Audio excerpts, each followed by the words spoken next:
And whoa, look at Magoo. Magoo streaks into the... Thorpe's got past Gabors. They lock handlebars as they go through, but Thorpe's done. Here comes Bradshaw to the outside of Bayle. He takes over the number 2 position, and Bradshaw is not done.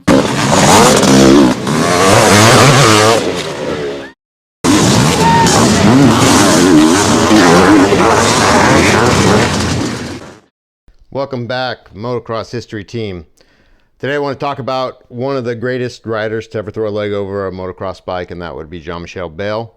I want to just talk about a really small point that gave him the drive that he did to help him to win so many championships and be the best rider in the world of his era. And perhaps, it's debatable, but perhaps the GOAT of motocross. Jean-Michel Bayle, it's not very widely known, mainly because the internet didn't exist during that time. Jean-Michel Bayle idolized one rider, and you find out as you hear more and more of the interviews that he conducted during that time, and you read more and more of the pieces that were done on him by journalists, that his favorite rider of all time was Ricky Johnson. And he idolized Ricky Johnson so much so that he also had the dream of becoming a Supercross champion, because Ricky Johnson was a Supercross champion. On the back of his pants, he actually put Bad Bayle, because Ricky Johnson's moniker at the time was Bad Boy. And so Jean-Michel Bayle, when the opportunity was given to him to begin to ride Supercross, he took it. And he did it with the help of Roger DeCoster, who was the Team Honda manager in the United States at the time, but had a close relationship with Bayle and always touted Bayle as an up-and-comer. And for Roger DeCoster to say that, there were a lot of people who naysayed it at the time were like, no, you don't. We trust you, Roger, and we know you're a 5-time world champion, but we think you got this one wrong. And mainly due to the fact that when JMB came over to the United States and tried Supercross for the first time in early 1989, it did not go well. As per this clip here at Anaheim, that was his first race in a Supercross series, or in the AMA Supercross series. So, but he quickly righted the ship because he's champion, and he decided that he was going to stick with it. And by his last AMA event, a Supercross event, before returning to the MXGP world, was here in Miami, where he actually scored second place. The only rider to beat him, Ricky Johnson. Now, this was completely overshadowed because at this race in Miami, the Miami Supercross, Ricky Johnson actually beat Bob Hanna for the most wins of all time at 28, which at this point right now seems absolutely crazy, mainly due to the fact that Jeremy McGrath has the all-time record for 72 wins, which just blows 28 out of the water. But back to JMB. So life went on as normal. JMB's priority was the 250 MXGP outdoor title. And not only that, but the next time you would see JMB in the United States was for the Unadilla 250 MXGP, or the USGP race.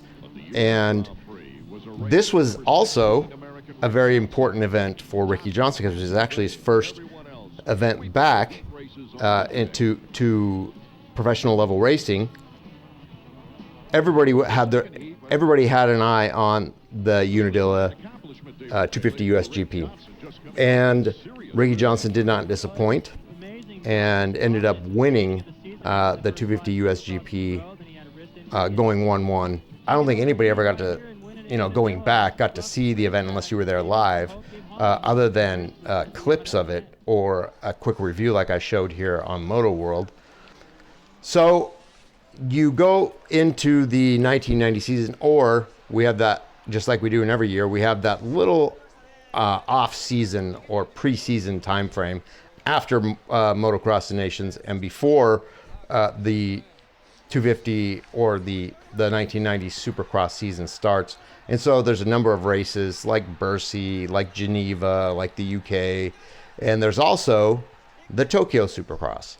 And at the Tokyo Supercross, it was Ricky Johnson's first real full-size Supercross event back after his wrist injury. And Jean-Michel Bayle would also be there. Now, in order to set the scene for you, the Japanese people absolutely adored Ricky Johnson. And he loved going to Japan.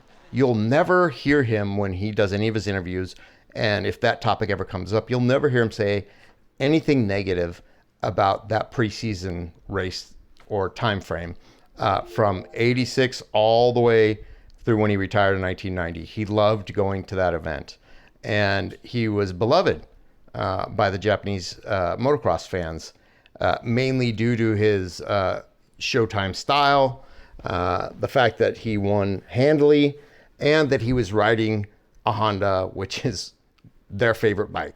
So after doing a lot of digging, I was able to find really good footage of the 1989 Tokyo Supercross. And this race was actually an important race for a lot of reasons. So let me give you a bunch of different angles here, and I hope it makes sense. So you have Ricky Johnson coming back in his first race, Supercross race, after getting his wrist healed. You have Jean-Michel Bayle, who is wanting to make his mark because it'll be his first, even though off-season, first race against AMA competitors.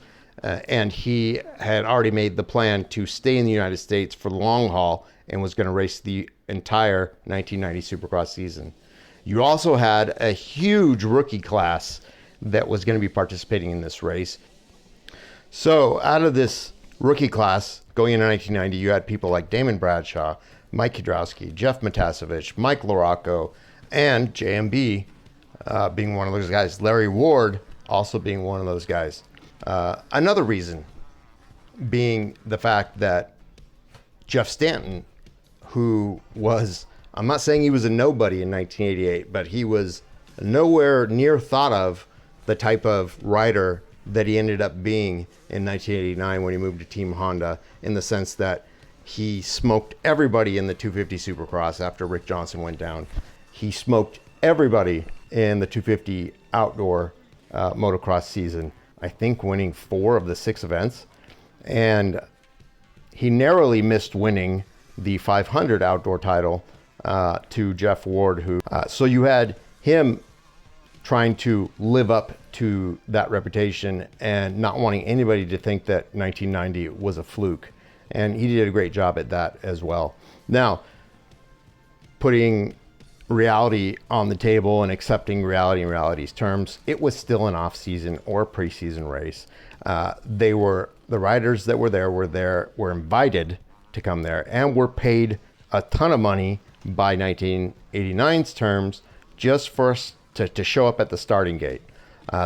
Many riders would comment, now that they're retired, had commented how well they were paid by Japan, by the Japanese promoters, for not only the Tokyo Supercross, but there was also an event called, I think, the Motocross of Japan Grand Prix, which is not part of the MXGP circuit, but it was also an invitational to race an outdoor motocross event. And the same riders were also invited to do so. And I'm going to show, in future videos, I'm going to show a lot of good footage of that. So getting back to it, there was a lot on the line for many riders to show up and to do their best.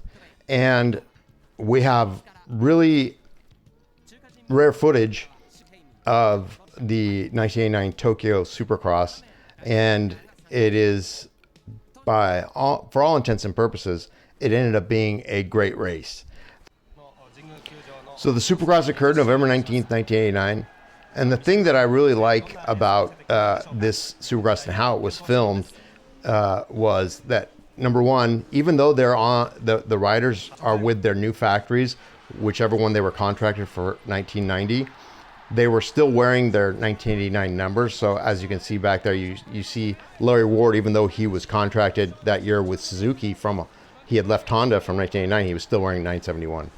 Not only that, but Japan, when it comes to electronics and audio video, they do it right. Mainly because they invented a lot of that stuff. So it does not look like it is video captured from 1989, like the rest of the videos that I've found by doing research. Not grainy, professionally done, things of that nature. So here you have the start of it, and obviously, as he had done many times, RJ gets the whole shot, and wouldn't you know it, JMB is right behind him. And RJ, at first, I think that he thought that this was just going to be a fun, let's compete a little bit, let's show the fans a good time. But at the end of the day, we're not going to try and do anything to compromise our careers. Very quickly, JMB, when he started breathing down RJ's neck, RJ got the hint that, okay, this is for real. And we're going to do this, and I'm going to show this kid who the best in the world is. One of the great things that I love, like I said, about the Japanese footage is you can see everything so well. I just have to point out, RJ looked so great in that JT gear. And, of course, JMB wore the JT gear also. Now, JMB wore the JT gear before RJ did, but I'm sure he was happy that his idol was wearing the same type of gear as he was. Now, JMB is all over him and does a great job at almost passing RJ on that triple. RJ was obviously faster in the whoops, but JMB did a great job during this race at really attacking and defending those corners, which many times was Rick Johnson's signature. He was so great at attacking the corners and defending them. But JMB gets out in front and starts somewhat to build the lead. And I think that the Japanese camera people thought that, okay, for now, RJ's not going to do anything to jeopardize his career and go crazy. He's just going to let the kid take off and have his moment. And that's what everybody started to think. Now, RJ was setting a great pace and not letting JMB get too far away from him. But the camera people, getting back to it, they probably thought that the race was over, so they started to show good footage of other riders that they did not want to let get away. As you can see, JMB is still out in the lead, and he's probably got 2 seconds on RJ. The cool thing about these Japanese fans, as you can see, is they go crazy every time. There were 2 different areas where there were triples, and they go crazy every time a triple was done by one of these riders. So, like I said, they start focusing on different riders. Here you got great shots of Jeff Stanton wearing the number 7, on which he won the 250 and outdoor and supercross titles. And he looks really good on that. He was somewhat of a bulldog, his riding style, which I loved. And then they wanted to really make sure that they captured Damon Bradshaw, since he was, I think, the standout of all the rookies that were coming up to the 250 class that year. A lot of people anticipated Damon Bradshaw doing really well in the premier class, and he obviously did not disappoint. So he looks great on that YZ250. I have one. I love it to this day. It's such a fast bike. And everybody knows that Damon Bradshaw has a great riding style, very fluid, and he's got that crash or win style. So I'm sure it was incumbent upon the cameramen to keep their cameras at all times, at least one camera on Damon Bradshaw, just in case something crazy happened. But, I mean, iconic shots of a then 16-year-old Damon Bradshaw. Back to the leader. JMB is starting to get a pretty good lead on this in this race on Ricky Johnson. I really like this, the layout of this track. If you guys can remember going back into the late 80s, early 90s, when they had these off-season races, some of the events that they held them at were indoors because of the area that it was in. Europe during that time was cold, snowy, and rainy. So a lot of them were indoors. And at that time, indoor stadiums, they didn't have any. They were all arenas. And so these races, the track layouts were so tiny. It almost reminded me of what arena cross looks like today. And so by no means, for all intents and purposes, they were not Supercross events. They were pretty much arena cross events, but they titled them Supercross and gave the riders a ton of start money to get there. So like I said, Ricky Johnson, he continues to maintain a good hold on second place and does not let JMB get more than, I would say, 3 to 3.5 seconds ahead of him. But I'm sure there was at least a dedicated camera on Ricky Johnson at all times, mainly due to the fact that the Japanese fans loved him and knew that he would do something awesome.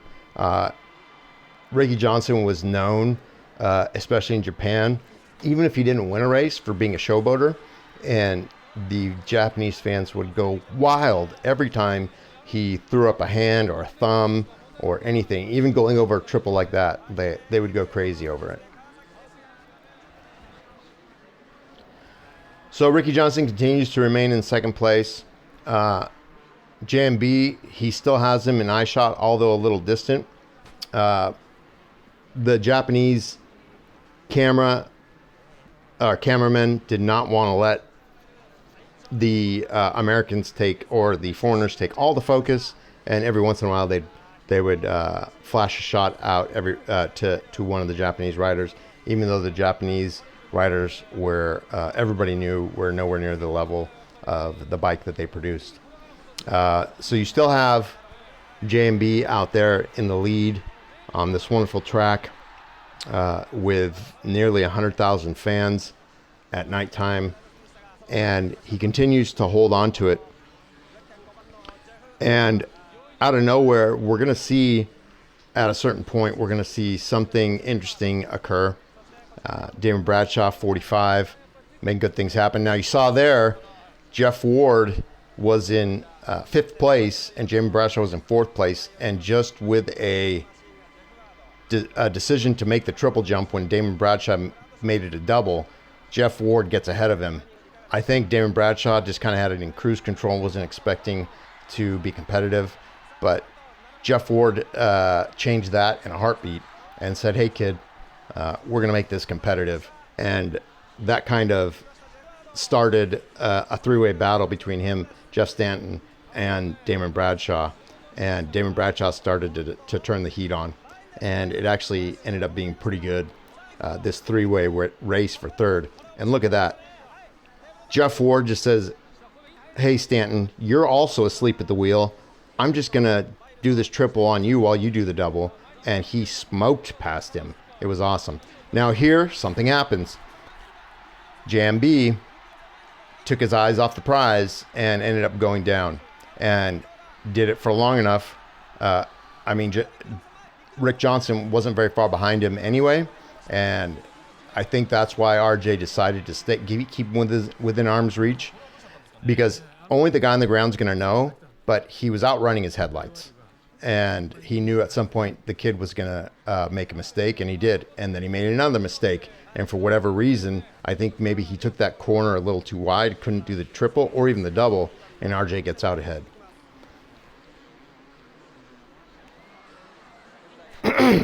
So RJ starts to build a little bit of lead, uses the lap traffic to his advantage.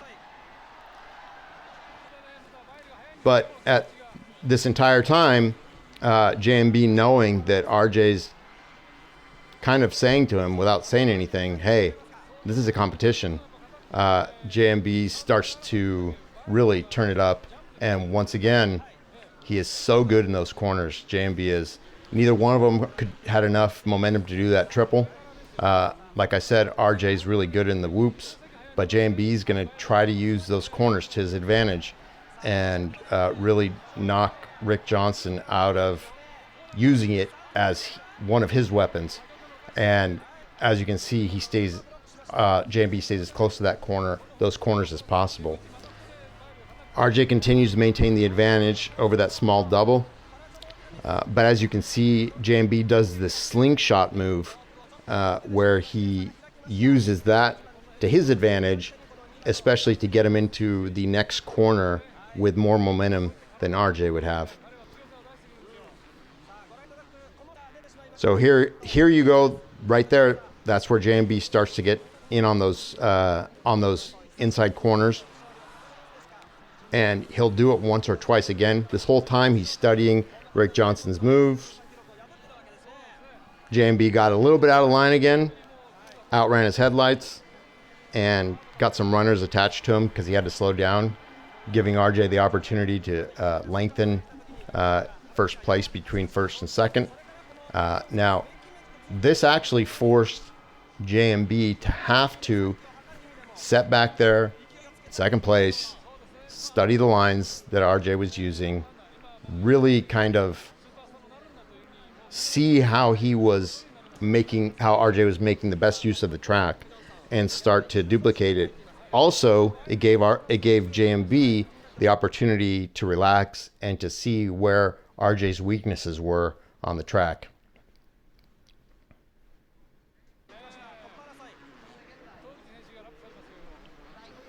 And the cool thing that I like about what JMB did, using kind of that saying of jump for show, turn for dough, he knows that the money is made in the corners. And during this race, you never see JMB. He doesn't have the ability to out jump RJ. He uses the corners, just like right here.